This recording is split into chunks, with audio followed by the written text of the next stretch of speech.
Na reunião de hoje nós vamos ter a presença ilustre e querida de Luiz Eugênio Garcês Leme.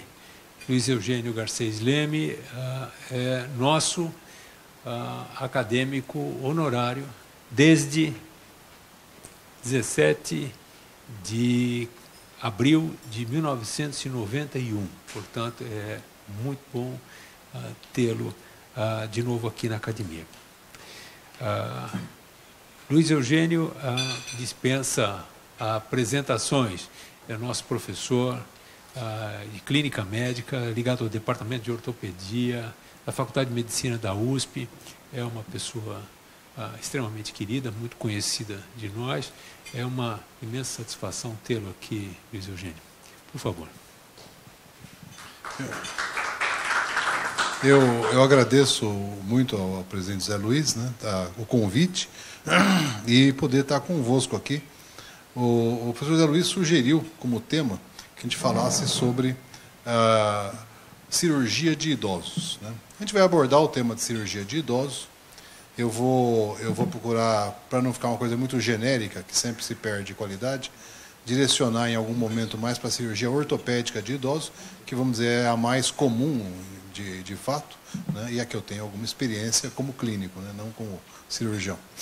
E o professor Zé Luiz pediu também para que, com algumas palavrinhas iniciais, eu abordasse a minha relação com a academia, né? Afinal de contas, o que eu tenho a ver com a academia, né? Bom, essa aqui é uma gravura medieval de Bolonha, da Universidade de Bolonha. A Universidade de Bolonha ela tem as suas origens no ano de 1088, né? Então, já quase bimilenária, né? E é interessante a aula, né, que a gente vê aqui o professor, talvez alguns assistentes, e os alunos, pois uma parte está dormindo, né? Outra parte aqui está conversando, um aqui está batendo papo, olhando aqui o do lado, etc, etc. Todos nós que somos professores já conhecemos essa realidade, não é verdade? O que eu fiquei contente de ver é que, mesmo que a aula não tenha interesse nenhum, o almoço certamente será ótimo, né? Então, já o ganho é garantido na reunião, não é?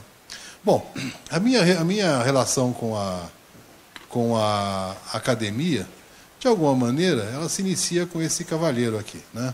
O Dr. Lucas Nogueira da Silva, né? O Dr. Lucas Nogueira da Silva é formado na Imperial Academia de Medicina, posteriormente Faculdade de Medicina, posteriormente Praia Vermelha, no ano de 1885, né? É uma turma interessante. Eles foram alunos lá do Barão de Torres Homem, do Lemos Torres, o ancestral. Tem um colega de turma dele que, vamos dizer, ficou lá no Rio de Janeiro, chamado Miguel Couto, né? Então era uma turma bastante interessante. E foram veteranos de um calouro de São Paulo, que é formado em 1888, que se chamava Arnaldo Vieira de Carvalho, né? Então eles foram. E o Dr. Lucas é meu bisavô, né? Então eu não pude privar da convivência dele, porque ele já tinha morrido quando eu nasci, mas eu privei de duas maneiras interessantes. Uma pelas histórias de família, que são sempre muito agradáveis, dos nossos ancestrais, e a segunda pela biblioteca dele, né? Que eu pude frequentar, e a biblioteca foi doada para o Museu da Faculdade de Medicina da USP, mas eu pude frequentar, e uma das coisas que mais chamava a atenção na biblioteca eram as revistas, os anais da Sociedade de Medicina e Cirurgia de São Paulo, que era o nosso nome antigo, no final do século XIX, né? E começo do século XX. E o que me chamava a atenção, né, desde rapazinho, que eram registros muito vivos, né? Parece que havia grandes confrontos, estava tudo ali, né? Um reclamando do outro, só não saía da sociedade que já tinha pago a anuidade, esse tipo assim de curiosidade, não é? Algumas coisas que fazem parte da história da medicina, por exemplo, as febres paulistas, né? Existe uma, no final do século XIX, começo do século XX, surtos episódicos de febre em São Paulo, que de diagnóstico muito difícil, chamavam febres cansa-médico, né? Porque era muito difícil você fazer diagnóstico. Alguns grupos achavam que eram formas de malária, né? E usavam derivados do quinino, sem sucesso. Outros grupos, liderados por Adolfo Lutz, né? Achavam que eram formas de febre tifoide, né? Posteriormente, as manifestações da academia, da Ocasião Sociedade, sobre a polêmica das duas faculdades de medicina em São Paulo. A primeira que existiu foi a faculdade da Universidade Livre de São Paulo, que começou em 1911 e encerrou em 1918, né? E conviveu algum tempo com a faculdade oficial, que posteriormente se tornou a Faculdade de Medicina da Universidade de São Paulo, né? E tudo isso está registrado. Então, eu sempre tive essa curiosidade sobre a academia, e até por causa dessa figura ancestral aí, não é? Essas histórias que a gente vê podem ser facilmente encontradas em vários livros. A academia tem vários. Esse aqui, por exemplo, fala desse período, né? Do Luiz Antônio Teixeira, né? que é o que eu conheço, aqui na Arena de Esculápio, né? Foi feito pela Unesp e aborda esse aspecto, mas eu já percebo que existem muitas outras alternativas. No começo dos anos 90, eu terminando o meu doutorado, né? E com a arrogância própria dos médicos jovens, principalmente dos neodoutores, né? Vi a lista da academia e reparei, não tem nenhum geriatra, né? Como eu fui um dos primeiros geriatras aqui da universidade, eu falei, não é possível. Resolvi me inscrever para a academia, né? Porque seria de uma arrogância totalmente despropositada. Não obstante, né? Talvez pela caridade da própria academia e pelo fato de não ter nenhum geriatra mesmo, né? Na sessão de 17 de abril de 91, portanto 28 anos atrás, um pouco mais de 28 anos atrás, fomos incorporados na academia o professor Adib Domingos Jatene, né? O professor Geraldo de Campos Freire, a professora Lígia Iverson, o professor Rubens Gagliardi, a professora Terezinha Lourenço e esse que vos fala. E ainda foi feito uma acréscimo honorário do Dr. Antônio Hermílio de Moraes, o empresário Antônio Hermílio de Moraes, na ocasião chefe da Beneficência Portuguesa, e que aqui alojava a academia dentro da Beneficência naquele período, não é? Então, essa é a minha ligação com a academia. Eu sou acadêmico há 28 anos, né? Mas sou um acadêmico absolutamente relapso, né? Talvez eu tenha sido admitido fora do prazo mesmo, né? Porque antes, na década dos 30 anos, que é quando eu fui admitido, né?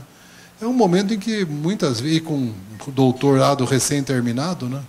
É um momento em que todos nós nos dedicamos e exigimos, temos uma exigência muito grande da dedicação à família, à universidade, à clínica, nessa ordem, né?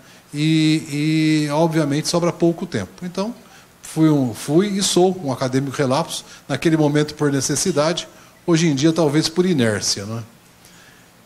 A partir daí, cumprido esse desiderato de explicar a troco do que eu estou na academia, vamos abordar alguma coisinha sobre a cirurgia no idoso. O estudo sistemático da cirurgia no idoso ele é relativamente recente. Em primeiro lugar, porque o envelhecimento da população é relativamente recente. Nós saímos nos anos 70, 80, de um índice de 4,5% da população brasileira acima dos 60 anos, para quase 11% atualmente acima dos 60 anos, provavelmente chegando aos 20% nas próximas décadas, né? Os idosos eles têm uma série de peculiaridades. É uma população crescente. A que mais cresce proporcionalmente é a dos maiores de 80 anos, né? É uma população que tem múltiplas afecções. É muito difícil o idoso que tenha uma doença. Aquela doença que o leva a uma cirurgia está entre outras. A média de doenças dos nossos pacientes idosos que são incorporados no Instituto de Ortopedia para fraturas de quadril é de 5 doenças além da fratura. Então a gente pode ver que existe uma diferença, né? Existe uma perda funcional progressiva. São pacientes progressivamente frágeis. Existem diagnósticos ocultos. Os idosos são muito discretos nos seus diagnósticos. Por exemplo, a maior manifestação de infarto agudo do miocárdio no idoso é confusão mental ou dispneia. A chance de haver uma dor precordial é muito remota. Mesmo quando existe uma dor atípica, que pode sugerir uma gastrite ou uma afecção qualquer, não é? O idoso pode ter infecção sem ter febre, nem leucocitose, né? Portanto, são manifestações de diagnósticos ocultos. A dependência social. Um paciente que quebra que tem uma fratura de quadril, tão importante quanto operá-lo é saber quem que vai cuidar dele depois, quem que vai tirar da cama, quem que vai poder orientar o leito. A insuficiência de profissionais. Nós vivemos aqui em São Paulo ainda vamos dizer, um local que tem geriatria com uma certa liberalidade. É pouco, mas é. O resto do Brasil não. Eu lembro do tempo ainda que toda a região amazônica tinha um. Né? Salvador tinha todos os geriatras da Bahia, que eram 8. Né? E aqui em São Paulo nós tínhamos, eram uns 100 e poucos. Né? Então, no estado. Né?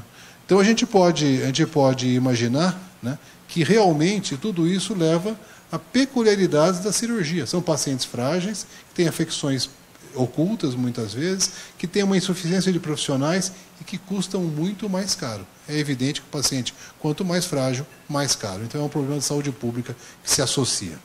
No entanto, o idoso também o grande idoso principalmente, ele faz a sua parte. Eu costumo dizer para os alunos que lidar com um paciente com mais de 90 anos é que nem regular motor de Rolls Royce. É um negócio que naturalmente já é muito bom. O cara tem 95, 96, é um vencedor. A primeira coisa que o médico tem que fazer é não atrapalhar. É que nem regular motor de Rolls Royce. Você não pode regular com chave de torneira, você não pode regular de orelha, né? Porque não é o caso. Já funciona bem sozinho, basta não atrapalhar. Esse gráfico demonstra isso. Olha que interessante. Aqui nós temos a curva de mortalidade acima dos 80 anos. O normal de uma curva de mortalidade é que ela seja parabólica. Né? E o que a gente observa é o seguinte, o normal dela seria fazer isso. E ela, de fato, faz até os 97. Quando chega em 97, ela cai. Ou seja, após perto dos centenários, a curva de mortalidade é menor. Eles se adaptam melhor às afecções. Hoje em dia, existem estudos grandes dos supercentenários. Supercentenários são pacientes com mais de 110 anos. Né? E o risco de cirurgia nesses pacientes não é maior do que nos 90. Né? Então, para ter essa ideia, que existe uma novidade nesse aspecto. Precisa chegar. Por outro lado, a idade cada vez menos é um documento de risco. Né? Esse é um estudo que nós fizemos lá no meu serviço, sobre, esse aqui é o preditor de mobilidade em 12 meses de idosos com fratura de quadril. Nós temos uma coorte grande, com mais de 700 pacientes agora, projeto COFE, que chama. Né? E o que a gente pode observar é o seguinte, quando a gente faz uma regressão logística do preditor de mortalidade, a gente vê que, por exemplo, a idade é um preditor? Mas é um preditor muito fraco. O maior preditor é a possibilidade de se mexer antes. A mobilidade está muito relacionada à funcionalidade. Portanto, quando você vai ver um paciente para cirurgia, a idade não interessa tanto. O que interessa é a condição funcional dele. A idade cronológica é uma coisa que fica em segundo plano, como muitas vezes se vê. Eu falo da cirurgia ortopédica por uma razão simples. Esse ideograma aqui é a palavra velho, tal como era grafada no Antigo Egito, mais ou menos 5.000 anos atrás, 2.900 a.C. Os ideogramas, eles são registros mistos. Eles têm um registro fonético e um registro ideogramático. Essas primeiras imagens aqui correspondem ao registro fonético. Eu até me lembrava como era, mas não me lembro mais, não me faz falta também. Eu não tenho tido oportunidade de falar egípcio antigo. Né? Mas essa aqui não, esse é o ideograma. E o interessante do ideograma do idoso é que ele mostra um paciente com um problema ortopédico. Ele está aqui com uma limitação, um desvio e com o uso de um bastão. A gente poderia perguntar, mas Qual é o interesse de saber como era o ideograma do idoso no Antigo Egito, não é verdade? Olha, tem algum interesse, até porque o nosso ideograma hoje é exatamente o mesmo. Ou seja, nos últimos 5.000 anos, nós temos relacionado o envelhecimento com limitações do aparelho locomotor. A gente poderia perguntar, por quê? Será que é porque o aparelho locomotor é o que mais mata o idoso? A resposta é não. Até os anos 30, o que mais matava as pessoas, e os idosos inclusive, eram as doenças infectoparasitárias. A partir dos anos 30, e hoje em dia, o que mais mata ainda são as doenças cardiocirculatórias, perderão o lugar daqui a alguns anos, né? As neoplasias e as causas externas, entre as quais a queda é a mais importante, né? Mas, se não é a que mais mata, por que ela, há 5.000 anos, ela é um símbolo de envelhecimento? Ela não é a que mais mata, mas ela é a que mais limita. E a saúde do idoso está muito mais relacionada à autonomia do que à ausência de doenças. É muito raro um idoso que não tenha nenhuma doença, né? Lá na geriatria do HC, nós temos um ambulatório, inclusive, de idosos extremamente saudáveis. Eu costumo brincar, dizer, irritantemente saudáveis. Gente que não tem nada, né? Que é uma coisa mosca branquíssima, né? Então, a ausência de doença não é um critério de saúde. O melhor critério de saúde é a autonomia. Um exemplo, vamos pegar 2 idosos, um com uma angina estável e joelhos bons, e o outro com uma coração de cavalo campeão, como dizia o Nelson Rodrigues, e artrose bilateral de joelhos. Qual é o que tem mais chance de morrer? É o da angina. Qual é o mais doente? Aí é polêmico. Porque o da angina, se é uma angina estável, ele toma um beta-bloqueador, toma um nitrito, aspirina, evita carregar geladeira sozinho, subir escada de 3 em 3, etc., ele é indistinguível das outras pessoas. Ele vai no shopping, vai visitar os netos, vai na igreja, vai onde ele quiser, né? Por outro lado, o que tem um coração bom e artrose bilateral de joelhos, ele nem levanta da cadeira. Se ele precisar ir ao banheiro e não tiver alguém que ajude, ele vai ter que passar a usar fraldão. Se ele quiser um copo d'água e ninguém, ele vai desidratar. Qual é o mais doente? É uma causa para discussão, não é? Mas a gente vê que a autonomia, ela é o verdadeiro nome da saúde no indivíduo idoso. E a autonomia está totalmente relacionada ao aparelho locomotor, como os últimos 5.000 anos têm mostrado, não é? Alguns conceitos, só lembrar alguns conceitos para todo mundo, né? O que é envelhecer, né? Eu costumo dizer que, pelo menos na USP, a definição de envelhecimento pode ir desde a matemática e da poli até a FEFELESH, né? Porque nós temos desde definições que são totalmente estatísticas, a incidência de quebra de tubos no laboratório, por exemplo, tubos de ensaio, né, que tem um modelo matemático para isso e se aplica ao envelhecimento, até as definições sociológicas, filosóficas, etc. A definição biológica, que é a que nos interessa mais, né, talvez a mais completa seja a do Alex Comfort, que em 1979 dizia que envelhecer é a incapacidade de manter a homeostase em condições de sobrecarga funcional. Em outras palavras, perder a capacidade de reserva, a reserva funcional, né? Isso leva a um conceito, que a gente vai daqui a pouquinho comentar, mas leva a um conceito importante, a diferença entre senescência e senilidade. A senescência, ela corresponde às afecções normais do envelhecimento, ao passo que a senilidade corresponde às afecções patológicas do envelhecimento, que convivem. A melhor comparação que nós temos é com a adolescência. O nome é até senescência e adolescência. O que é a adolescência? É uma fase da vida na qual cada pessoa passa por alterações funcionais, hormonais, que lhe são próprias. Uma menina de 13, 14 anos que começa a perder sangue por via vaginal, ninguém vai achar que ela está com um problema gravíssimo, ela simplesmente começou a menstruar, né? Um menino que a voz vai mudando de fina para grossa, ou que começa a aparecer pelo na cara, pois isso é normal, isso é adolescência. É uma peculiaridade daquela idade. Por outro lado, existem doenças que são próprias da adolescência. Nós temos aqui os pediatras, certamente a ebiatria, né, nos vai mostrar doenças que acontecem na adolescência. Pois o mesmo se passa com o envelhecimento. A senescência corresponde às afecções normais do envelhecimento. Aquela menina que aos 14 anos começou a menstruar, quando chega nos 50, ela para. E isso não é doença também. É o climatério. É normal. Né? Por outro lado, essa condição também pode se ligar a doenças. Por exemplo, climatério não é doença. Osteoporose é. Né? E a osteoporose está intrinsecamente ligada ao climatério. Então, essa é a diferença. Qual é a importância disso? A importância é essa lista, que eu obviamente não vou comentar com os senhores, mas ela nos traz uma série de situações que são normais, portanto são senescência, mas que podem interferir no tratamento, na cirurgia e assim por diante. Por exemplo, a diminuição da resposta termorreguladora. Os velhos são menos homeotérmicos do que os jovens. É comum, é muito raro você ver uma velhinha sair de camisa regata por aí. Né?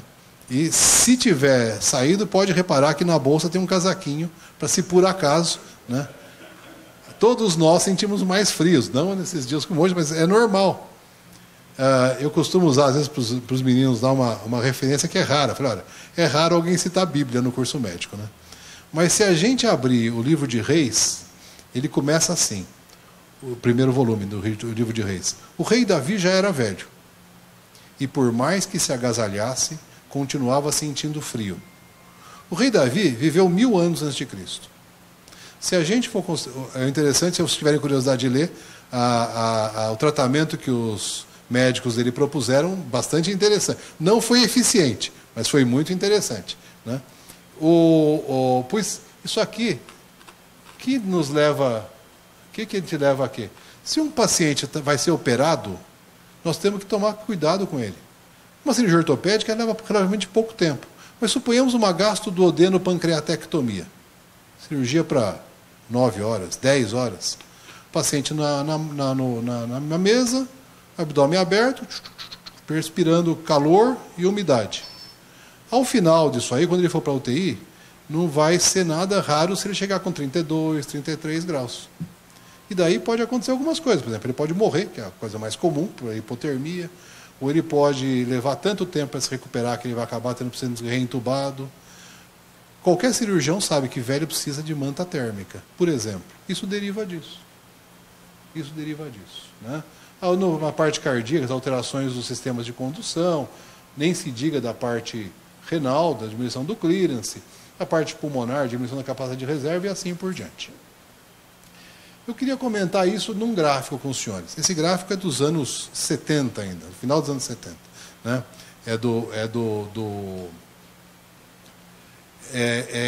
O original é em inglês, eu modifiquei, adaptei o gráfico. Esse aqui é um gráfico cinquentenário. Né?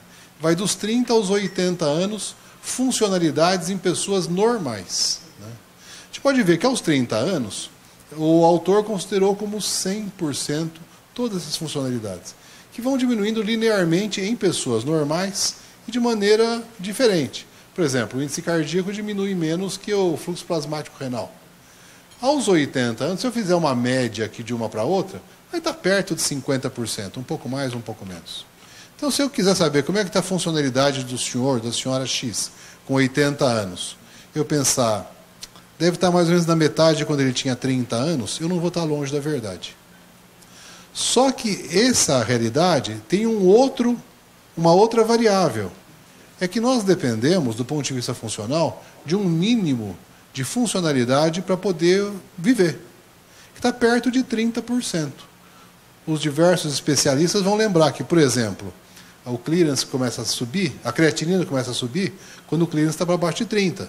Ou que a pessoa entra em insuficiência hepática quando perdeu mais do que 75% do fígado. O que começa a tremer quando perdeu mais do que uns 70%, 75% dos neurotransmissores. E assim por diante. 30% é um número razoável. O que acontece? Se eu tenho 30 anos e tenho um agravo de saúde, uma fratura, uma infecção, seja o que for, que me leve a uma perda funcional, a chance de eu entrar em falência é muito pequena. Se eu tenho 80 anos de idade e tenho um agravo do mesmo tamanho, a chance de eu entrar em falência funcional sendo normal é grande. Essa diferença de um para outro é a que embasa o conceito de fragilidade. Não é a definição, pelo amor de Deus. A definição de fragilidade é muito mais complexa do que isso. Mas o embasamento do conceito de fragilidade se dá por causa disso. Se dá por essa perda funcional, que no idoso é assim, no indivíduo jovem que tem uma lesão é diferente, ele perde rapidamente. Mas essencialmente é isso. Isso explica o porquê nós envelhecemos, né, de alguma maneira. Do ponto de vista do aparelho locomotor, abordando rapidamente depois das cirurgias ortopédicas, né, o envelhecimento, no caso das fraturas, que é o que a gente mais vai abordar, tem relação com o envelhecimento muscular, com o envelhecimento ósseo, no envelhecimento muscular a sarcopenia, no envelhecimento ósseo a osteoporose. Mas o conceito novo é que hoje em dia eles são a mesma coisa. O conceito novo é que a gente chama de osteosarcopenia. Porque a gente sabe que a sarcopenia interfere na osteoporose e a osteoporose interfere na sarcopenia, né?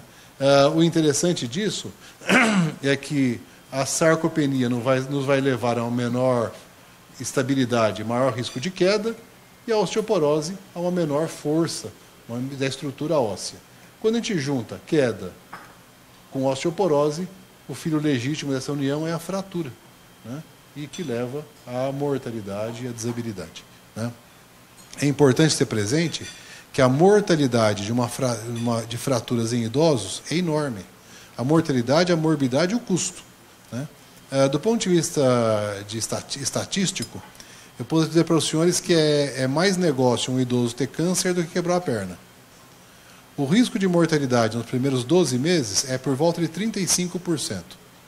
É muito raro um câncer que mata 35% em um ano.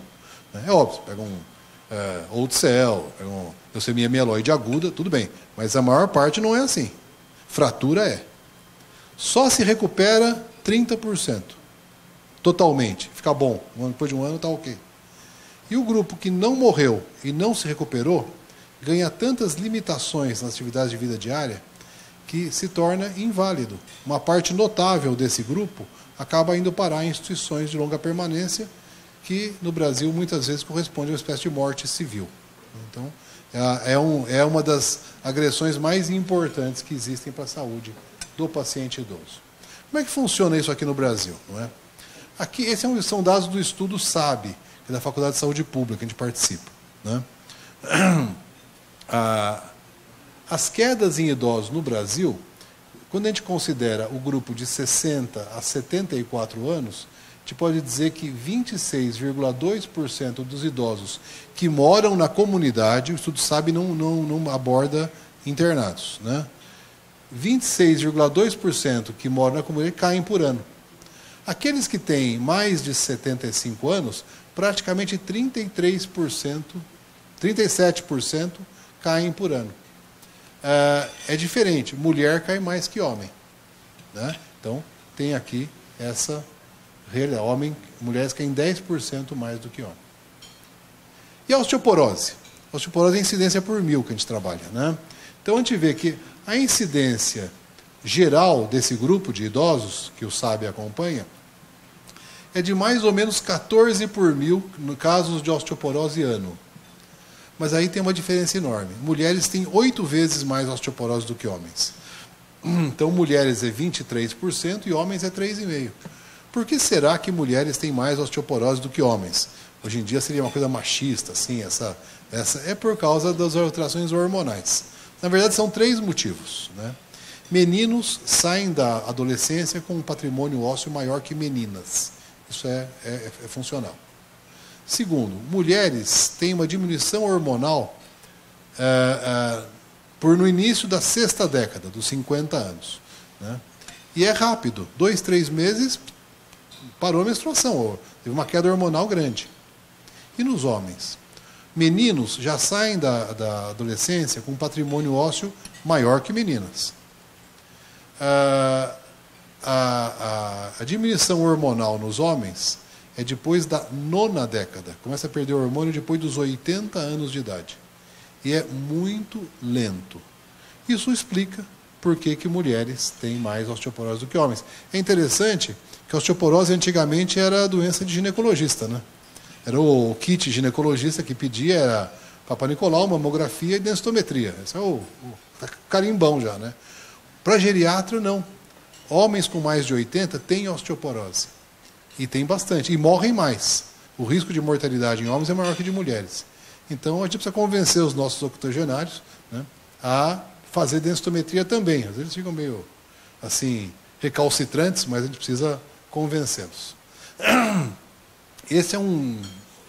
Esse gráfico foi apresentado por Stephen Cates, que é um ortogeriatra, que é conhecido da gente. E nessa ocasião ele estava lá em Rochester, numa conferência sobre fraturas de fragilidade, que ele chamava o tsunami.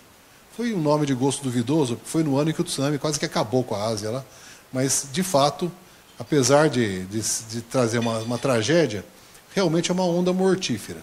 O que ele mostra? A incidência de fraturas por ano nos Estados Unidos, a evolução com a idade, e daí a gente vê que a fratura aqui mais comum e a que mais evolui é a fratura de vértebra.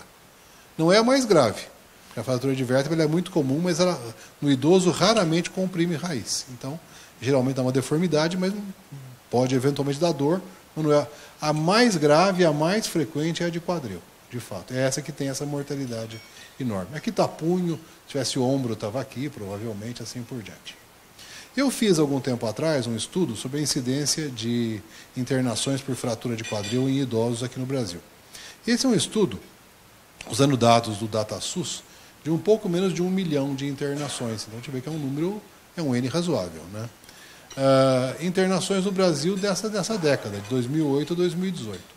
A gente pode observar duas coisas. Primeiro, que a fratura de quadril, apesar de ser um CID só, na verdade são duas doenças. Por que são duas doenças? Quando a gente pega a fratura de quadril no indivíduo jovem, a gente vê que ela tem uma incidência em curva, cujo pico está na terceira década, entre os 20 e os 29 anos, né? Provavelmente relacionada à violência urbana, acidente de trânsito, acidente de trabalho, assim por diante. É uma doença de homens, principalmente. O azul aqui, é uma doença de homens. E está ligada a traumas de alta energia. Queda, fratura, tiro, esse tipo de coisa. Quando a gente pega a fratura de quadril depois dos 60 anos, o perfil é completamente diferente. É uma doença de incidência progressiva, se a gente avançar mais, pode até chegar a ser parabólica. É uma doença de mulher, principalmente. E é com traumas de baixa energia. Queda no tapete, queda quando levantou da cama, queda no vaso sanitário, esse tipo de coisa. São acidentes que, nos indivíduos jovens, a maior lesão que provoca é no autoestima, né? Mas no idoso não. Pode ter uma fratura de quadril que pode ser fatal. O interessante é que a incidência dessa afecção ela é enorme em todo o Brasil, principalmente nos mais idosos, né? Nós temos aqui, por exemplo, acho que não entrou esse aqui, mas tudo bem. Está aqui, né? As taxas de internação por região. Nós vamos ver, olha, qual é o maior? É o de maior de 80 anos, que é o menor grupo etário. Eles são o que mais cresce, mas é o menor grupo, com mais de 80. A gente vê que a incidência de internação por fratura, no Brasil inteiro, é maior nos octogenários. A média de internação no Hospital das Clínicas é de 83 anos. É o que nós temos, né? Um outro dado interessante é que, apesar dessa incidência em mulher ser maior, homem morre mais. Em qualquer idade e em qualquer lugar do mundo também. Você pega os índices americanos, faz uma curva de Kaplan-Meier, e vocês vão ver que existe uma diferença nítida por sexo, né? Homem morre mais. E custa mais caro. Dá para imaginar, é uma cirurgia num grupo etário que é mais frágil e, portanto, custa muito mais caro, né? Aqui nós temos a incidência de custo SUS, que já é um custo subdimensionado, né, por faixa etária. Nos Estados Unidos, nós temos isso aqui, né? É o custo de uma cirurgia de fratura de quadril, calculando o índice de Charlson. O índice de Charlson é um índice que a gente tem de perspectiva de morte no próximo ano, levando em conta o número de doenças e tipo de doenças. Vai de 0 a 5. Né? E a gente vê que existe um aumento linear da fratura, do custo, que vai de $26 mil, se deixar até mais de 5, vai ficar mais de $50 mil. Né? Então é muito mais caro também. O que é uma coisa importante. Nós estamos aí ouvindo o dia inteiro sobre a reforma da Previdência, a dificuldade que está existindo, e, na verdade, é isso que se dá. Quer dizer, quando eu era aluno, né, o Brasil era um país de criancinhas, o nosso grande problema eram as doenças infantis, era um país que tinha que abrir escolas. Tal. Não somos mais assim. Político que disser que quer abrir escola, cuidado, porque nós não precisamos de mais escola. Né? Então, nós somos um país envelhecido, infelizmente, precocemente envelhecido. Esse gráfico, de alguma maneira, é interessante e não tem nada a ver com a ortopedia e nem com outras coisas. Ele é um gráfico feito por anestesista, é um gráfico muito interessante. Ele nos mostra o índice de mortalidade na primeira semana depois de uma cirurgia.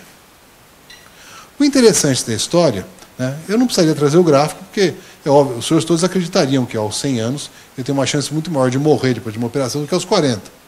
Mas não é isso que interessa esse gráfico. Ele dividiu em 2 grupos. A morte no primeiro dia e a morte a partir do 2º até o 7º dia. Quando a gente faz essa observação, se a gente abstrair o vermelho, a gente vê que a morte no primeiro dia, ela aumenta com a idade. Mas é uma coisa mais ou menos pouco chamativa. Pode ser muito maior, mas o que chama a atenção é o vermelho, que aumenta muito mais rápido e é cada vez mais desproporcional ao azul. Como é que a gente pode fazer uma exegese desse gráfico? Se a gente pegar a mortalidade no primeiro dia, ela certamente incorpora, entre outras coisas, as afecções próprias, as complicações da cirurgia. Embolia gasosa, choque anestésico, incompatibilidade sanguínea, todo esse tipo de coisa que é um evento do ato cirúrgico em si, muitas vezes. Né? A mortalidade no 3º, 4º, 5º, 6º dia é mortalidade de ordem clínica. O paciente morre por pneumonia, embolia de pulmão, arritmia maligna, necrose hepática, esse tipo de coisa. Quer dizer, são complicações clínicas da cirurgia. Portanto, quando eu pego um paciente idoso e que é frágil, eu costumo falar o seguinte: é importante a gente usar um sistema, um centro cirúrgico NASA, fluxo laminar, pressão positiva, anestesistas altissimamente qualificados, equipamentos de última geração, anestésico. Lógico, é essencial, é muito importante. É suficiente? Não. Porque se eu fizer só isso e não tiver suporte clínico, eu vou ficar no azul. O paciente vai sair de uma cirurgia que custa uma fortuna, com equipe altamente qualificada, e morrer de pneumonia no 3º dia, de infarto no 4º dia, assim por diante. Portanto, o adequado tratamento de um paciente frágil, ele incorpora procedimento cirúrgico de ótima qualidade e acompanhamento clínico e de suporte médico e de enfermo de saúde de alta qualidade, porque senão a gente não leva para adiante. Essa é a diferença da cirurgia antiga para a cirurgia atual. Porque antigamente operava o velhinho, o cirurgião fazia excelente, saía muito bem e morria. Porque está no azul. Né? A diferença da cirurgia de então para hoje é a possibilidade e a necessidade de se fazer uma intervenção que a gente chama multidimensional, interprofissional, compartilhada, é o melhor nome, né? Para que esses pacientes possam se beneficiar do procedimento cirúrgico de alta qualidade e da segurança de um suporte de alta qualidade. Tem que andar junto, porque se não andar junto, não funciona. Todo procedimento cirúrgico leva a uma indicação que der risco-benefício, benefício-risco. Tudo na vida é assim, né? A gente só faz coisas que o benefício é maior do que o risco. Né? Mas indicação de cirurgia para idoso não é. Principalmente no caso das fraturas. Por quê? Porque o risco é sempre alto. Não tem velhinha que quebra a perna com bom tempo. Não existe isso. Olha, minha avó estava saindo da aula de karatê, caiu da motocicleta. Não existe isso. Né? Daí minha avó tem uma demência, teve infarto, tal, já lá, hoje ela tropeçou no tapete. Sabe? Então, é um paciente que a fratura, muitas vezes, ela é um epifenômeno, ela não é a doença. Ela é a consequência da doença. Então, o risco é sempre alto, não tem risco baixo. Né? não tem bom tempo. Cirurgia de fratura de quadril é sempre de alto risco, né? Como é que a gente indica? Indica através do benefício. Qual é a cirurgia que vai ter mais benefício para aqueles que são todos de risco alto? Exemplo, duas velhinhas, falo velhinhas porque velhinhas quebram mais a perna do que velhinhos. Nenhum sexismo na história. Velhos e velhinhos morrem mais também, tem isso. Duas velhinhas na maca no pronto-socorro. A gente chega e pergunta, olha, tudo bem, quem é a história dessa senhora? Não, uma senhora de 94 anos, é diabética, hipertensa, já teve um infarto, teve um AVC uns anos atrás, e é um pouco demenciada. Hoje ela caiu e está com dor no quadril direito. Primeira pergunta, ela andava? Andava pela casa, gostava de ajudar na cozinha, até apesar de todas as limitações. O meu compromisso com essa senhora é colocá-la andando. A autonomia que eu posso devolver para ela é fazer ela andar. Então pode ser que se justifique uma cirurgia relativamente grande aqui. Se for de colo, uma cirurgia de prótese, ou se for de transtrocantérica, uma cirurgia de síntese, e assim por diante. Uma cirurgia grande. O risco, apesar de ser grande, o benefício compensa. Mudo de maca, a outra velhinha. E essa senhora? Essa senhora tem 94 anos, é diabética, hipertensa, teve um infarto, teve um AVC, né? A história xerox da outra, né? E hoje caiu e está com dor no quadril direito. Xerox a história. Pergunta, ela andava? A resposta, não andava. Quando ela teve o AVC, ela ficou hemiplégica e ela é cadeirante. Inclusive a queda foi quando foi feita a transferência da cama para a cadeira. Eu, infelizmente, não tenho como colocar essa senhora andando de novo. Até não faz parte da possibilidade humana, não é? Qual é o meu compromisso com ela? É não ter dor. É completamente diferente. As duas têm histórias clínicas iguais, ou aproximadamente iguais, têm fraturas aproximadamente iguais e indicações diferentes. Pode ser que essa faça só uma fixação, ou até tire a cabeça do fêmur e pronto. Ou seja, a grande indicação para idoso frágil é o benefício. E essa é uma diferença da indicação para adultos, né, que os geriatras têm que ter presente. Comentário rapidamente. Uma senhora de 86 anos, sexo feminino, solteira, aposentada, curso superior completo, mora lá em Pinheiros, perto da Faculdade de Medicina. Provavelmente uma senhora relativamente diferenciada pelo próprio perfil dela, que procura o serviço com uma queda e uma dor no quadril direito. Obviamente a luz não ajuda muito, mas vocês vão ver que ela tem aqui uma fratura transtrocanteriana, né? Aqui, ó. Não contente em ter caído, ela esticou o braço quando estava caindo, né? E aproveitou e teve uma fratura de rádio aqui, né? Antigamente chamada fratura de Colles, não se chama mais assim, né? E como ela não conseguia segurar de um jeito nenhum, ela aproveitou e bateu a cabeça. E a gente pode perceber, não tem hematoma subdural, graças a Deus, tem um aumento aqui de ventrículos, tem uma alteraçãozinha aqui, mas não tem hematoma subdural, não é isso. Ela foi submetida a um DHS, que é o procedimento nesse tipo de fratura.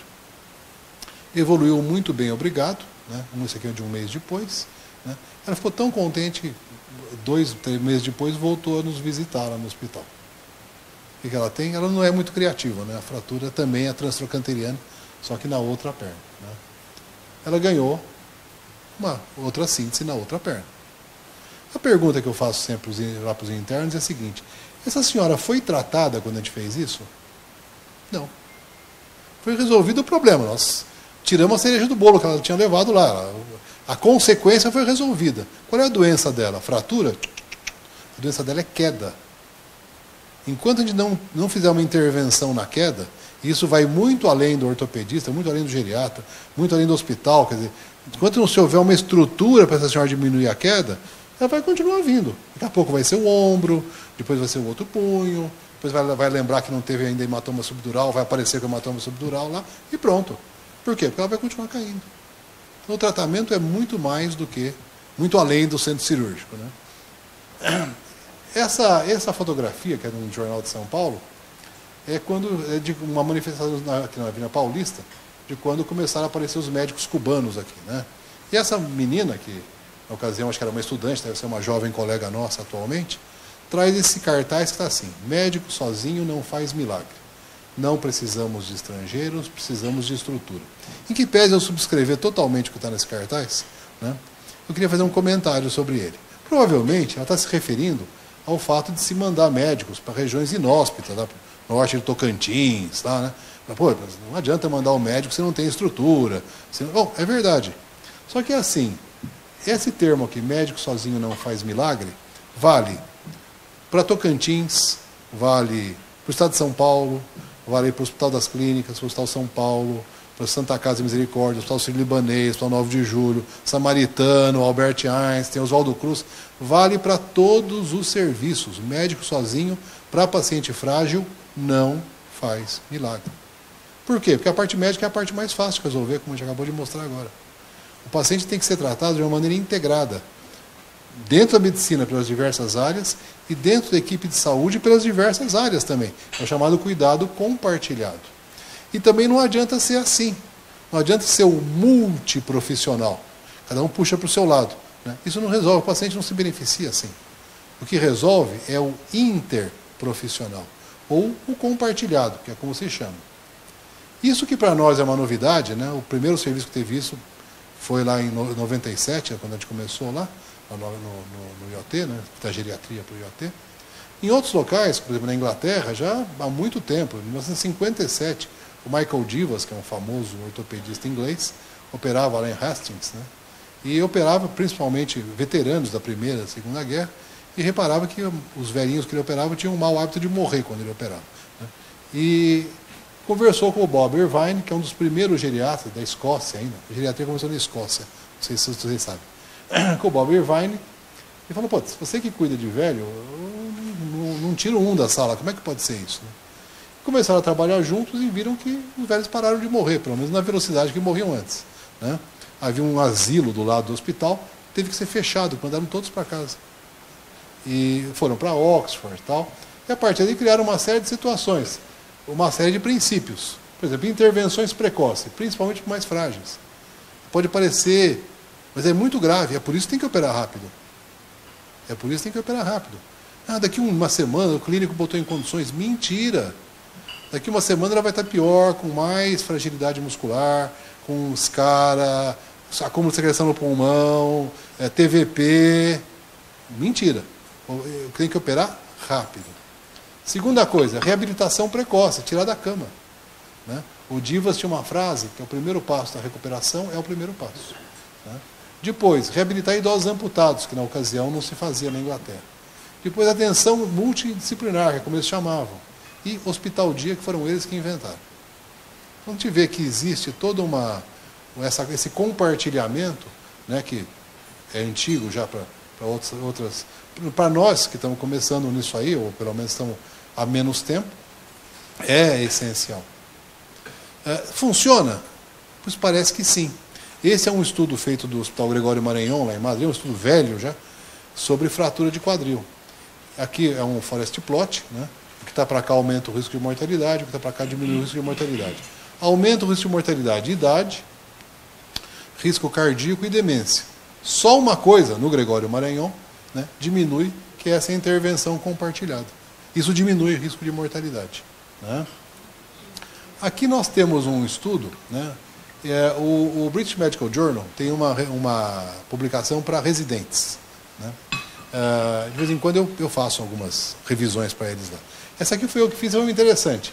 É feita por um ortopedista, não é por geriatra. E explicava dor no quadril depois de uma queda. É uma coisa muito simples. É para mostrar como é que o residente na Inglaterra tem que se comportar quando entra um paciente assim. Qual é o padrão de excelência? Bom, está aqui a raio-x, a senhora tem uma fratura de colo de fêmur aqui, né, aqui em cima. E certamente aqui a norma seria ela ganhar uma prótese. Mas não é isso que eles querem saber. Eles querem saber qual é a melhor conduta baseada nos critérios do National Institute for Health and Care Excellence e do British Orthopedic Association. O que você tem que fazer no Reino Unido quando você pega uma situação dessas? Operar nas primeiras 36 horas da entrada no pronto-socorro. Segundo, admitir sobre os cuidados compartilhados do geriatra e do ortopedista. Admitir usando um protocolo combinado entre o geriatra, o ortopedista e o anestesista. Avaliação pelo geriatra nos períodos perioperatórios, 72 horas de admissão. Pós-operatório multiprofissional, com reabilitação multiprofissional, dirigida pelo geriatra. Prevenção de fratura, parará. Ou seja, não é um geriatra que está escrevendo isso. Quem escreve isso é a British Orthopedic Association e o National Institute for Health and Care Excellence da Inglaterra. Portanto, é uma realidade. Hoje em dia, fratura de quadril tem que ser cuidado compartilhado. Os ingleses são alérgicos a perder dinheiro e a perder paciente. E aparentemente funciona. Completando, esse Stephen Cates aqui é o mesmo que fala do tsunami, né? Ele fez um artigo, uns anos atrás, extremamente interessante. Ele comparou um grupo que foi admitido com fratura de quadril já no cuidado compartilhado. E outro grupo que foi no cuidado usual, quer dizer, foi tratado normalmente. O ortopedista viu, achou que precisava chamar o clínico, ou chamar o geriatra, ou chamar o psicólogo, fisioterapeuta, como é na vida, né? Esses grupos na dura nem são comparáveis. Se a gente for ver, a idade desse grupo, a média de idade é maior, o número de pacientes que moram em casa de repouso é maior, que moram na comunidade é menor, o índice de Charson é maior e o grau de demência é maior. Eles não deveriam nem ser comparados. No entanto, ainda assim, eles compararam. E olha que interessante, o grupo que foi visto, que era o grupo pior, foi visto pelo grupo compartilhado, teve menos delírio, menos infecção, menos sangramento, menos alterações cardíacas, menos hipóxia e menos tromboembolismo, sendo que esses aqui foram estatisticamente significativos. Nos desfechos clínicos, teve menor tempo para cirurgia, menor uso de restrição, menor tempo de hospitalização, menor mortalidade intra-hospitalar e menor reinternação em 30 dias. Isso aqui foi significativo. E o que fala o coração deles, deveria falar para o nosso também, custa metade do preço. Se eles viram que custa 35, 40 mil dólares uma cirurgia, lá eles fazem por 15 mil. Portanto, é vamos dizer, uma série de benefícios que tem que ser colocados. Vale para todo mundo? Provavelmente não. Se a gente pega, vamos para um caso, por exemplo, um senhor de 61 anos, né, na faixa geriátrica já, que estava indo sair para jogar tênis, caiu da bicicleta, quebrou o quadril.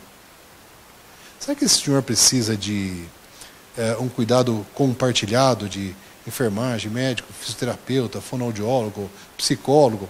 Provavelmente não. Provavelmente ele vai, se for tratado como um paciente normal, vai ter a mesma evolução.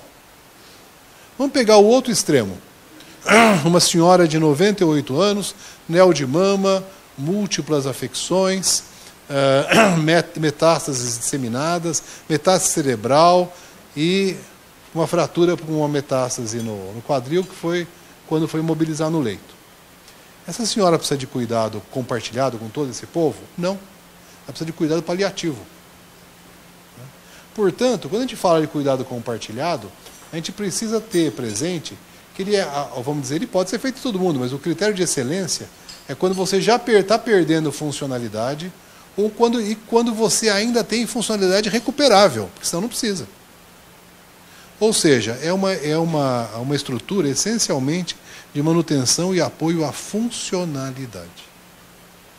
Esse é o nosso fluxograma lá do nosso serviço, lá da ortogeriatria, lá do IoT e da clínica médica, né? É bastante antigo, a gente usa o mesmo ainda hoje, a gente publicou isso aqui em 2003, no JAGS, lá no Journal of American Geriatric Society, né? Essencialmente isso aí. Como é que funciona? Interprofissionalidade é igual a reunião. Quem não se reúne não é interprofissional. Pode falar, não, meu serviço também tem assistente social, fisioterapia, terapia ocupacional, enfermagem, médico, psicólogo, nutricionista. Que bom. Quantas vezes se reúnem por semana? Lá a gente se reúne 2 vezes por semana. Porque senão não funciona. E como é que funciona essa reunião? Primeiro, ela é integrada. Tem geriatra, cirurgião do trauma, assistente social, enfermeira, fono, todo esse monte de gente, né? Os casos, nós saímos de lá de uma reunião, agora para vir para cá, eu saí da nossa de hoje. É apresentada pelo residente de geriatria, geralmente, é discutido pelos ortopedistas, pelos geriatras, e a partir daí, o ortopedista fala, não, aqui precisa botar uma haste cefalomedular. E o geriatra avisa, olha, só a pessoa está anticoagulada, porque também tem um stent, então, tal. E a psicóloga fala, olha, a chance dele ter um delírio é maior, porque ele até é deprimido. E a assistente social nos avisa, esse senhor vai ter dificuldade, porque ele não tem ninguém em casa, nós vamos ter que providenciar um hospital de retaguarda. Ou seja, a gente toma as decisões com um embasamento muito mais do que simplesmente pegar o paciente e botar na mesa e operar. Tá? Essa o benefício está nisso. Né? Isso é no HC. Né? Eu queria completar, né, falando sobre como é que a gente trata aqui a fratura. Essa aqui, para quem não lembra, é de um livro infantil. É a velhinha de vestido azul com bolinhas brancas. Né? É do Ricardo Azevedo. É um livro muito interessante. Uma velhinha de vestido azul com bolinhas brancas que sai pela praça e 6 crianças, cada uma vê de uma maneira. Né? Então é interessante isso aí.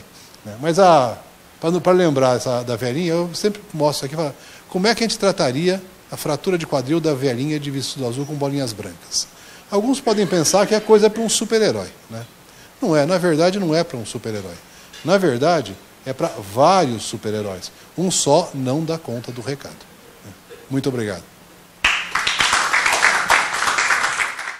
E fui ao Silvano, e Silvano disse, Silvano, esta foi a conferência mais interessante que eu vi na vida.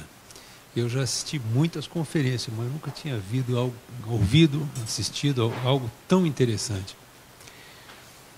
Bom, então eu estava me sentindo gratificado pelo que eu tinha visto até a semana passada. E hoje nós temos o prazer de ouvir alguém com uma raríssima sensibilidade, uma raríssima cultura e um profundo conhecimento técnico-científico da medicina.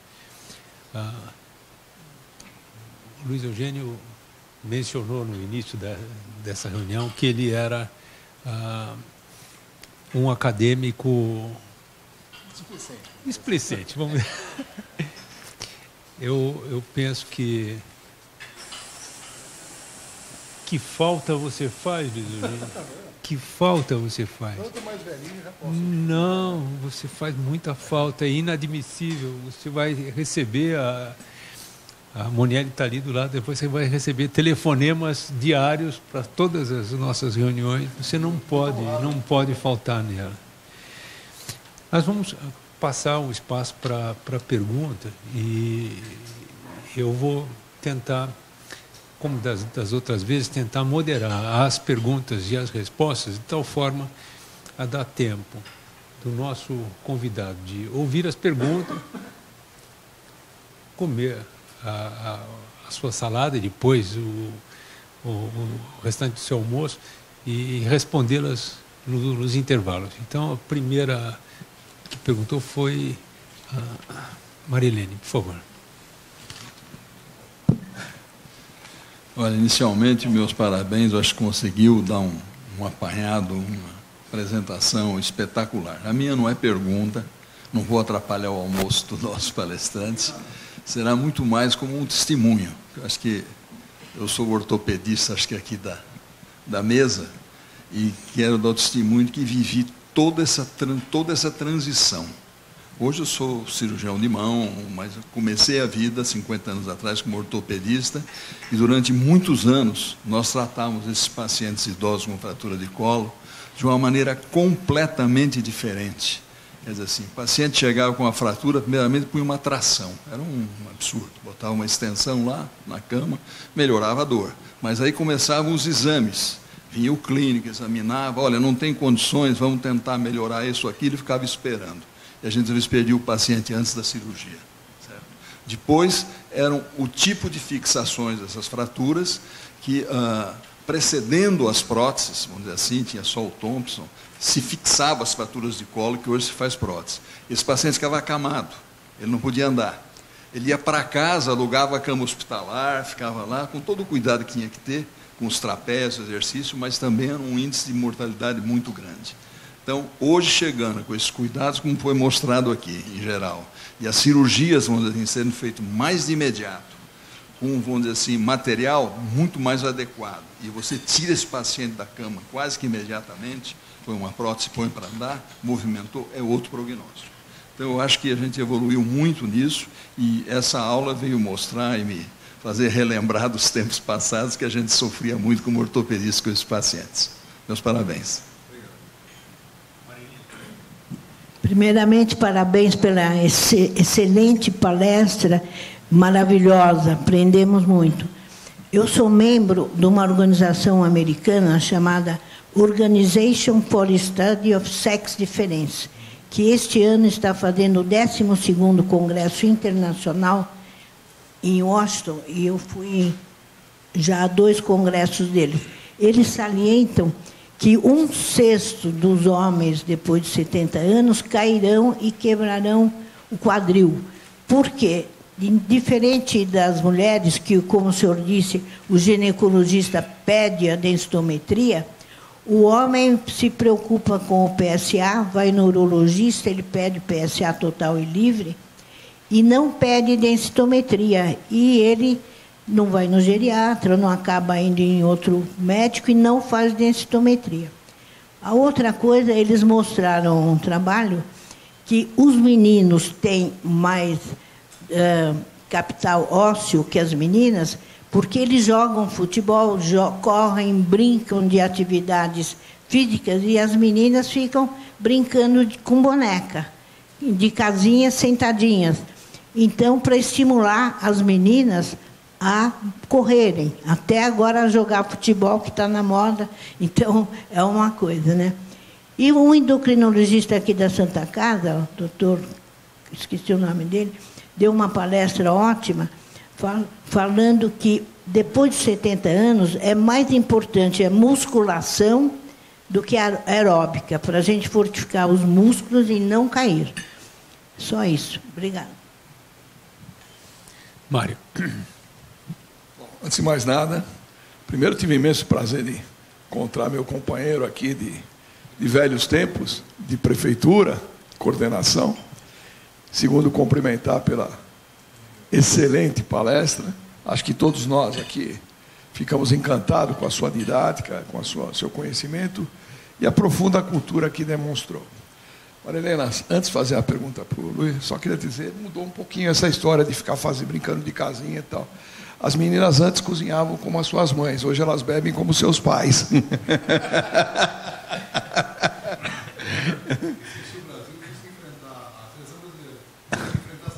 A seleção feminina dos Estados Unidos, eu não sei se a gente levava, não. Do jeito que elas estão jogando. Luiz, bom, queria te fazer uma pergunta. Você mostrou que a definição de saúde está muito mais ligada à mobilidade do que a ausência de comorbidades, né? Isso. Uma pergunta que eu queria fazer a você, além da mobilidade, além, evidentemente, de tentar corrigir um pouco essas comorbidades, existe algum papel da vitamina D ou do cálcio para a prevenção de maior risco por ocasião de quedas e etc? Bom, respondendo à professora primeiro, né, é verdade, quer dizer, as meninas, é difícil a gente saber se é por uma questão assim de hábito de exercício ou por uma questão intrínseca do sexo feminino, né? A gente sabe que as quedas, as fraturas, elas estão ligadas à osteoporose, as fraturas ligadas à osteoporose e às quedas. Qual é o mais importante? É queda. Isso tem um estudo ecológico, né? Estudo ecológico é um estudo de natureba, né? Estudo de comparação de populações, né? que estuda fraturas no Japão e nos Estados Unidos em mulheres brancas americanas, né? Então, as japonesas, elas têm muito mais osteoporose que as americanas. As americanas quebram mais a perna do que as japonesas, né? Por quê? Porque elas caem mais, né? Talvez por estilo, tipo de marcha, até fazer exercício, né, que também é um risco de queda, né? Elas têm mais fratura. O fato é que a oscilação hormonal ela é muito importante. Quer dizer, o fato das mulheres começarem a ter uma queda hormonal 30 anos antes dos homens, seguramente é o fator mais importante para a osteoporose, mas não necessariamente para a fratura. A fratura ela depende mais da queda. E para quem trata, a gente conseguir melhorar a osteoporose é muito complicado. Primeiro porque a medicação que existe é uma medicação... Os salendronatos, os bisfosfonados são meia boca. A gente consegue diminuir um pouquinho a velocidade, talvez parar, mas botar uma marcha ré é que nem botar caminhão em ladeira. É complicado. Né? Já a queda, ela pode ser melhor controlada. As quedas têm fatores intrínsecos e extrínsecos. Tanto um quanto o outro podem ser melhorados. Então, a grande macete é tratar a osteoporose, não tem dúvida nenhuma. Mas, principalmente, tomar cuidado com queda. Essa é a situação. Com referência à reposição, etc., essas coisas são de moda, né? Então, teve a vitamina D, a gente sabe que, a dizer que ela diminui a queda, diminui a mortalidade, os estudos, revisão sistemática, que é um bom estudo para esse tipo de situação, elas exigem um certo cuidado. Certamente, a vitamina D nos níveis abaixo de 20, ela tem um potencial de risco. A gente corrige geralmente. Mas não há um benefício em aumentar a vitamina D como se ela fosse protetora. Né? Com referência ao cálcio, a gente não usa mais o cálcio preventivo. Né? A gente faz reposição de cálcio quando tem uma hipocalcemia. Mas a gente não repõe o cálcio além do limite que o organismo tem, primeiro porque não funciona. O organismo mobiliza o osso, ele mobiliza o osso conforme ele quer. E segundo, que parece que tem alguns estudos que mostram que existe um aumento da calcificação vascular para grandes tomadores de cálcio. Né? Então, hoje em dia, quer dizer, o chance assim, é de usar vitamina D com parcimônia até chegar nos limites, entre 20 e 30, né? Mas também tomando cuidado para não virar que nem quando eu era menino teve o famoso surto do tratamento de todas as doenças pelo IP roxo, né? O IP roxo servia para tudo. Né? Pois às vezes a vitamina D também pode ser imaginar como se fosse o IP roxo, né? Serve para tudo. Não é verdade, quer dizer, ela tem um benefício, parece que tem um benefício, ela evita um malefício da diminuição, mas ela a gente não usa com entusiasmo assim também, né?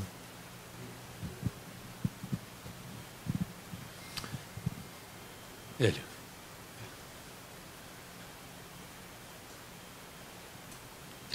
Bom, Juarez tinha pedido a palavra, não?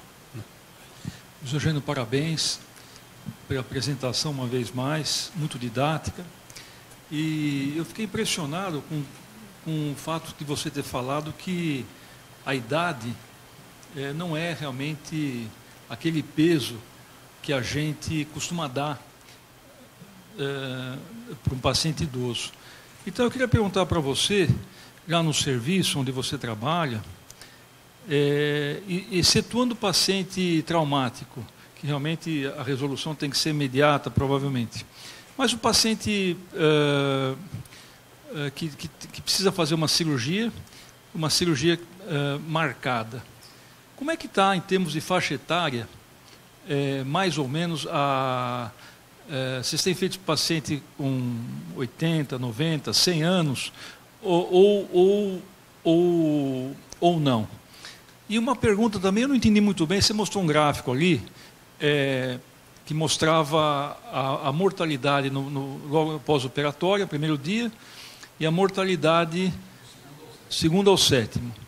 E eu percebi que aos 100 anos, na ordenada de cá, estava 50%, ou seja, 50% dos pacientes, naquele gráfico, parece que morriam de segundo ao sétimo. 50%.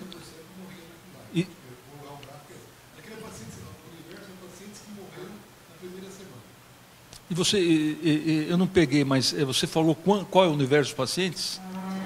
São pacientes de qualquer idade, qualquer tipo de cirurgia. Os pacientes que morreram nessa parte. O gráfico começa em 5 anos. Cortei em 40, que é o que me interessava.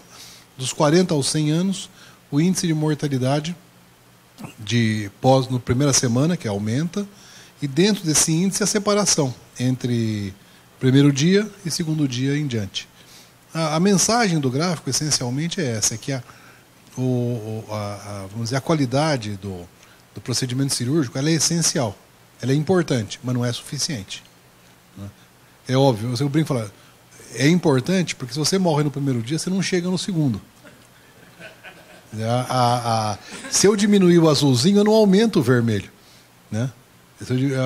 O fato é que vamos dizer, a qualidade do azul não pode ser vista isoladamente. Essa é a mensagem que você, quanto mais velho o paciente, quanto mais frágil, né, o paciente, aí vale a pena a fragilidade ser mais importante do que velhice, inclusive, né? Quanto mais frágil, maior a importância de todo o suporte que você dá. O Zé Ortega y Gasset, né, tem uma frase num livro dele chamado Meditaciones sobre el Quijote, né, que diz assim: "Yo soy yo y mi circunstância, né? E se não cuido de ella, não cuido de mim." Né? Eu sou eu e a minha circunstância, os meus. E se eu não cuido disso, eu não cuido de mim. Nada mais verdadeiro para isso. Né? A saúde, ela está muito mais esparsa em todo um ambiente de saúde, né, que incorpora o ato médico, incorpora o suporte, incorpora o hospital, mas que vai muito além disso. Por exemplo, adaptação ambiental. Eu falei, a doença da nossa pacientinha lá é queda. Então não adianta ficar operando ela se enquanto ela não procurar adequar o ambiente da casa dela. Ou enquanto eu não for ver se ela não tem alguma causa intrínseca. Por exemplo, catarata. Né? A maior causa de queda em idosos, das causas intrínsecas, é a alteração de visão. Das causas extrínsecas, é a iluminação. Então, de repente, eu mando operar a catarata, mexo na luz da casa dela, sarou a mulher. Então, quer dizer, o que tem isso de médico? De médico tem pouco, mas tem de saúde. Né? É essa visão, a geriatria exige essa visão. Acho que não só a geriatria, eu acho que os neonatologistas, os pediatras também, tem pediatras conhecidos aqui. Se você não convence a avó, não convence a mãe, a criança não faz nada. Né? Então, esse gráfico tem essa visão. Em relação à cirurgia não traumática no serviço, com a idade? Olha, não tem idade. Nós não temos. Agora há pouco, nessa reunião que eu vim agora, nós estamos discutindo um caso de uma senhora que é uma fratura, é verdade, com 102 anos, que internou no dia 5 e teve alta ontem. Né? Não tem, quer dizer, é uma coisa espetacular? Não. É simplesmente isso. A paciente tem uma funcionalidade boa. Né? Operou, rápido, tem que operar rapidamente. Tirou da cama, está andando, a porta é ali, pronto.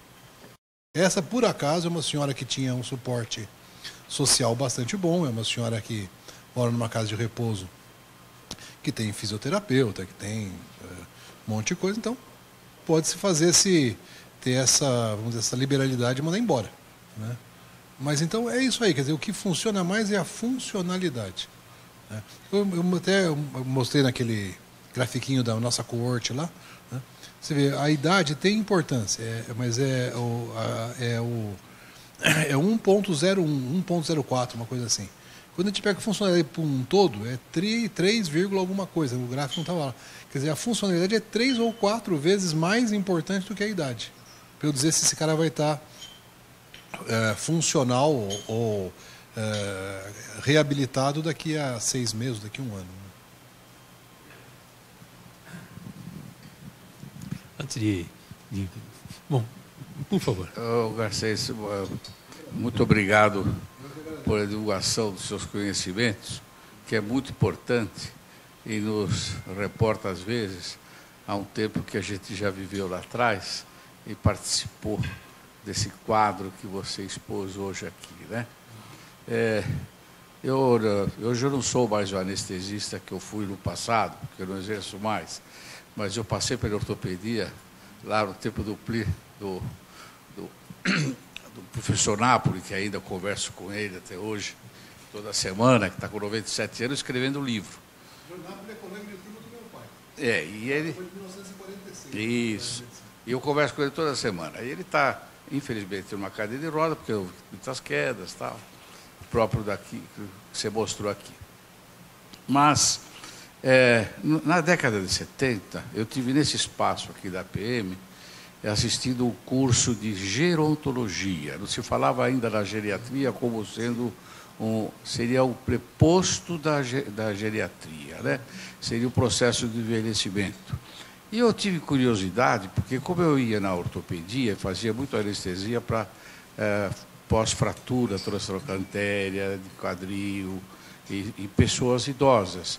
E era muito polêmica a averiguação clínica do paciente, porque você encontrava o indivíduo com 70 e poucos anos, ele estava com uma glicemia um pouco mais alta do que os padrões normais, a ureia, a creatinina 60, 70, dizer, está com doença renal, a pressão arterial 15, 16 até 17 é alta. Então, às vezes, seriam motivos impeditivos de você proceder. Mas, então, na visita pré-anestésica, a gente fazia uma averiguação clínica, o exame clínico normal, tudo de praxe. E esse curso, na verdade, eu vim fazer para o que acontecia com o envelhecimento, né? E os parâmetros na época que se discutia, não sei se ela se conserva até hoje, era porque seria normal 65 uma ureia no indivíduo de 70 e poucos anos, porque já tinha uma nefroesclerose, o rim já não tinha o clearance de acordo, a pressão arterial pela arteriosclerose, que se falava, 15, 16 seria um parâmetro normal, então não seria motivo impeditivo de se realizar anestesia, pelo menos. Eu não sei. Eu tive algumas conversas com o Décio Bion, que sempre mexeu com pressão. Conversa, então, 12 por 8. Mais do que 12 por 8 é hipertenso. Senão, eu falava, bom, mas se você tiver dizer 15, 16, vai dar um hipotensor, você faz um AVC isquêmico, falava, né? Brincava com ele.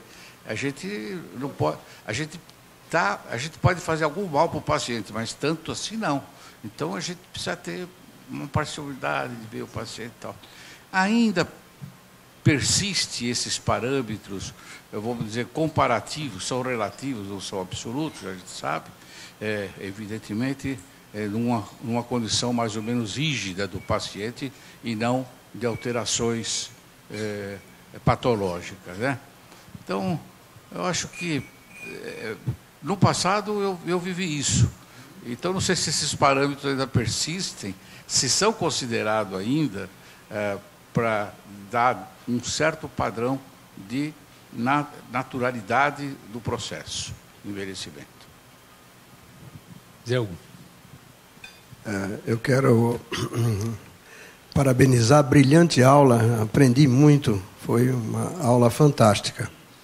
E como pediatra, o oposto do outro ponto, nós também vemos em crianças essa questão da capacidade, da funcionalidade. Uma criança de 5 anos que tem habilidades e outras de 4 anos que têm uma habilidade maior do que ela, são diferentes, apesar da idade. É a capacidade funcional que a gente considera nisso. Outra coisa é também a importância por exemplo, a osteoporose. Nós dizemos que a osteoporose é uma doença da infância, uma doença pediátrica que se manifesta no adulto. Quanto mais massa óssea o indivíduo adquire depois da adolescência, aos 20 e poucos anos, mais retarda a osteoporose do climatério, por exemplo. O senhor concorda com isso? E, finalmente, que nós estamos também introduzindo, por exemplo, a vitamina D atualmente no recém-nascido. Já no recém-nascido, para evitar a osteopenia precoce. Bom, queria agradecer as perguntas, são totalmente pertinentes. No tocante à anestesia e avaliação pré-operatória, realmente a tendência é ser cada vez mais liberal, né? A pior coisa que a gente pode fazer para um idoso com fratura é não operar.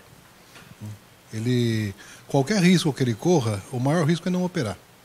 Porque as complicações... Obrigado.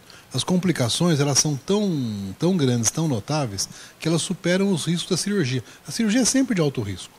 Porque não tem bom tempo, não tem velhinha que quebrou a perna que é saudável, né? Vamos dizer, uma das coisas que a gente faz é chamar os anestesistas a participar, o esquema inglês, o anestesista participa ativamente, né? Exatamente porque existe ainda essa ideia, não, mas o paciente está com o sódio, está assim e tal. Se não é uma coisa grotesca, né, a gente geralmente pede para que se acompanhe. A equipe clínica fica em cima, vai na UTI alguns dias, tudo bem.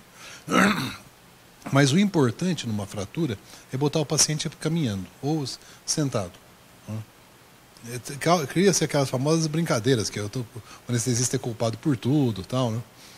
Eu lembro que uns anos atrás eu estava lá no hospital, de repente apareceu o ex-governador Alckmin, na ocasião governador do estado, me cumprimentou os outros lá e ia inaugurar não sei o que no centro cirúrgico, né? Daí eu perguntei lá para onde é que vai o Alckmin, né? Vai no centro cirúrgico, o Alckmin é anestesista, como todos sabem, né? Onde é que ele vai, o Alckmin? Vai no centro cirúrgico. Falei, pelo amor de Deus, não me deixe ele suspender a cirurgia lá. Porque o cara vai entrar, de repente ele vai suspender a cirurgia, não tem condição. Mas já existe essa tendência. A ideia realmente é ser mais liberal. O geriatra, eu brinco, primeiro a gente ensina ele a usar o branquinho, depois usar a caneta, né? A gente suspende muito mais remédio do que dá, na verdade. Então por quê? Porque são medicamentos desnecessários, sabe? Às vezes não precisa dar um antihipertensivo. Mas aí fica com medo, porque é velhinho, dá uma dose absolutamente inútil, né? Quer dizer, é só o trabalho da família comprar aquilo, é uma bobagem, né? O mesmo se diga de outras coisas. Então a tendência, eu acho que os anestesistas também hoje em dia estão mais, vamos dizer, habilidosos nisso aí, até porque a UTI é mais fácil. Eu lembro que nesse tempo, nos anos 70, né, não havia UTI, né? Então, na verdade, não havia, quer dizer, o paciente ia para o quarto. Então, uma coisa é a gente tirar o paciente do centro cirúrgico e mandar para um RPA, mandar para uma UTI, uns 24, 48 horas. Outra coisa é no raiz, né? Hoje em dia está no Nutella, né? Mas na cirurgia raiz, né? Tirou, manda para o quarto. A situação era diferente. Hoje em dia, a gente é bem mais liberal nesse sentido, né? No tocante o meu filho mais velho é pediatra. No tocante à pediatria, pois com certeza, os americanos costumam dizer que o melhor tratamento para osteoporose são 10 anos de bom leite e atividade física, né? E também a vitamina D, eu não tenho como opinar, mas na geriatria a gente continua dando, até porque existe uma demanda, né? O paciente quer tomar a vitamina D, né? Mas, quer dizer, não é uma coisa assim. Já foi um ícone, foi uma panaceia, mas atualmente a gente não vê. A baixa de vitamina D com certeza faz mal, né? O que a gente sabe é que a superdosagem também faz mal, dá alteração renal, tem uma série de complicações por intoxicação. Mas entre uma e outra, entre les deux, mon cœur balance, né? Como diziam os franceses. Muitíssimo obrigado. Eu vou fazer mais alguns comentários, tentar acrescentar alguma coisa, além de tanta coisa interessante que foi já mencionada. As tertúlias da Academia Nacional da Academia de Medicina de São Paulo têm sido sistematicamente gravadas. E aqui eu agradeço o Silvio pelo trabalho sempre um trabalho primoroso, e convido os nossos confrades a assistir, reassistir, ouvir e reouvir tantas das boas conferências que aqui foram feitas. Esta apresentação do Luiz Garcês foi fabulosa e certamente eu consegui, talvez, aprender uns 5% daquilo que foi feito, mas foi apresentado. Eu vou ouvir e assistir, Silvio, muitas vezes essa gravação. Isso tem lições para muitos anos serem metabolizadas, né? Eu achei tão interessante essa questão da morte no pós-operatório imediato e na morte no pós-operatório tardio, e puxando um pouco a brasa para a minha área também, da anestesia e da terapia intensiva, só existe aquela curva porque a anestesia melhorou, porque senão nós teríamos matado todos no azul. Entendeu? E a partir do momento em que conseguimos ultrapassar aquela fase do azul, restou um enorme problema a ser resolvido, que são aqueles pacientes que nos deixaram no vermelho e que fazem parte daquilo que o Luiz Eugênio definiu bem como cuidados compartilhados, um conceito surgido na Inglaterra já há algum tempo, e que hoje é trazido como uma novidade aqui para nós, como cuidados baseados em valor.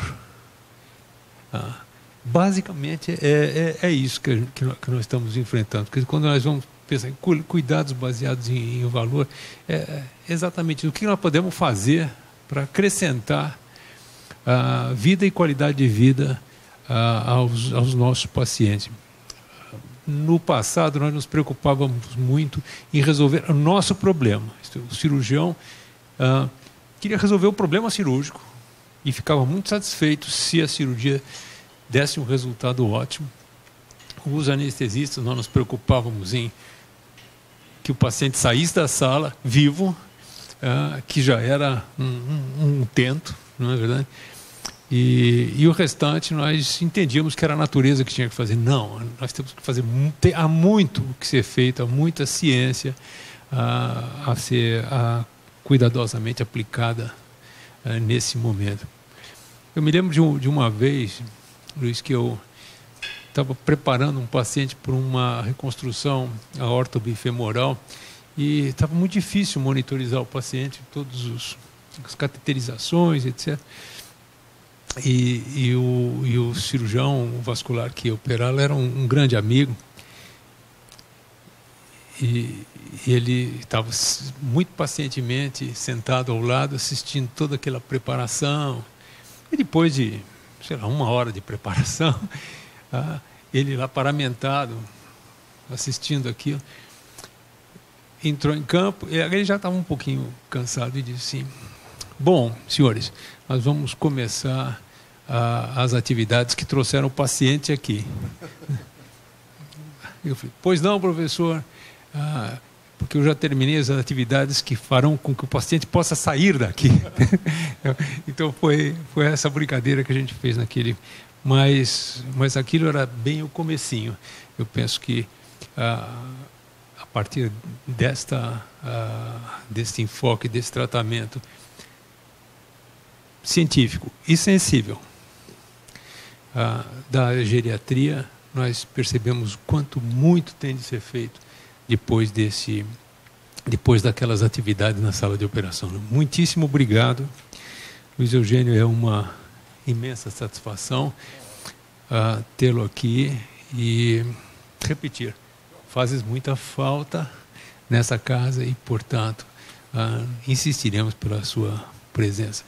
Se a semana passada eu assisti a conferência da minha vida, hoje eu assisti a segunda conferência da minha vida, portanto, temos 2 semanas. Vamos viver. Nós vivemos e que tenhamos todos uma feliz senescência e que se afaste de nós a senilidade. Muito obrigado.